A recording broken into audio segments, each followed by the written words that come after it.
Hi you guys, and welcome back to Movies with Mia. I am going to try filming today without a microphone, see how that goes. It's a lot of extra editing and I'm not sure it really makes a huge difference given I live in a pretty quiet environment, but we'll give it a try and see how it goes.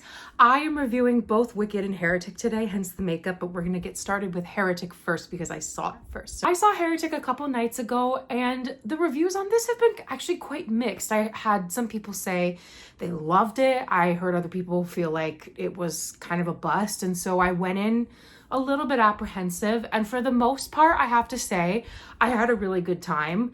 But it did go in a direction that I was not anticipating. So let's start with the things that I liked a lot. As always, this will be spoiler free, so if you've not seen Heretic, do not fret. The things that I liked, first of all, the performances of the three main cast members. This is a very small cast, and I've noticed this in film. We're kind of harkening back to an era of small casts, which I like a lot because you get this really focused concentration and time on these characters and their development.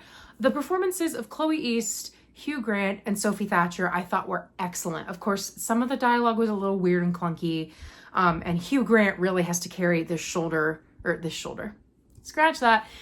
movie on his shoulders because he's sort of the main villain and protagonist, for lack of a better term. It's a lot of dialogue, it's a lot of talking, it's a long film, it's almost 2 hours. And I thought they did a really great job with the materials they were given and sort of the plot and where the plot ended up going.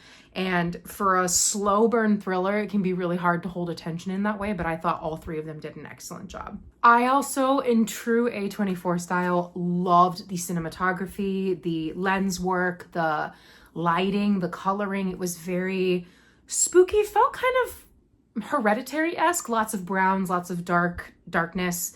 The use of lighting was massive. The set design too matched a lot of these religious ideas. I won't spoil what that means. I felt like the attention to detail in particular, because we were only really in one home, one space for the movie, was really, really, really nice. And I caught a lot of details that I thought were just great attention to detail and really heightened the storytelling. I think religious horror has become really oversaturated as a subgenre. I think it can be really great or it can be a disaster. I mean, I think The Exorcist, like the OG 70s Exorcist, really set the bar for religious horror, and it's been nearly impossible to top that even all these decades later. I was a little nervous because I was like, I'm so tired of seeing the same demonic possession devil stuff. This really takes a really fresh take on religious horror, and it's really not about Mormonism. I think that was a little misleading in the trailer, and I'm not saying it was misleading in a bad way, but there is a point in the film where we get to Hugh kind of monologuing about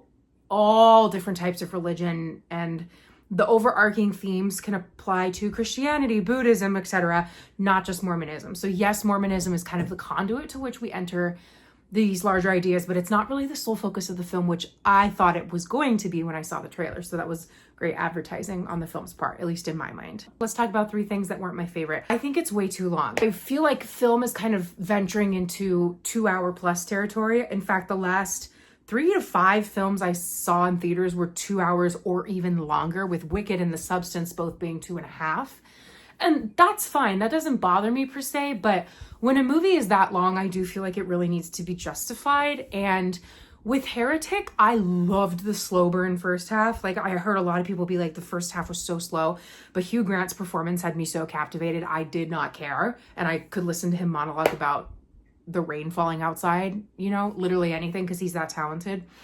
But then when we entered the second half, I thought the pacing was kind of clunky and weird, and then by the end, like the last 20 minutes, I kind of thought we were done, and then we weren't. Like, they were taking one core idea and pulling it like taffy, and it just stretched too far. It just didn't work for me personally. The second thing I didn't love about Heretic is I didn't find the second half to really match the setup to the first half. And it's really worth seeing. I really think it is, just for Hugh Grant's performance alone. I mean, he's amazing. But I felt that we were kind of heading one direction in the first half, and the last kind of conclusion and reveal of this man didn't match that energy for me, and in a not so great way. It felt like almost we had two movies that got mashed up together, and it felt very disjointed to me. The last thing is the ending. It's a little ambiguous. At least to me, I read it as an ambiguous ending. And that was probably the number one critique I read before I went into theaters. I try not to read too much before I go see a film, if anything at all. I had read a lot of people saying the ending they just thought was kind of wasn't satisfying. And I have to agree, especially because we had this plot point of, and this is not a spoiler because we already know this from the trailer. We had this plot point where the church is looking for the girls because they're in this dude's house. And that kind of blossoms into absolutely nothing. And it kind of makes me wonder, why was that even in there to begin with? Like, it just felt like extra fluff. So the ending didn't really feel like it was justified after everything we had been through, at least to me. Again, I didn't necessarily hate it, but it didn't feel satisfying. And I will say, I don't think an ending has to be aesthetically satisfying for it to be a good or bad ending per se. But it just didn't match the rest of the tone of the film for me. Now that I've sat with it about a week, maybe a little less than a week, I give it probably 3.5 out of 5. I loved the acting performances, the ambiance, the atmosphere. I had a really great time, but I don't think this is like any massive groundbreaking new thing.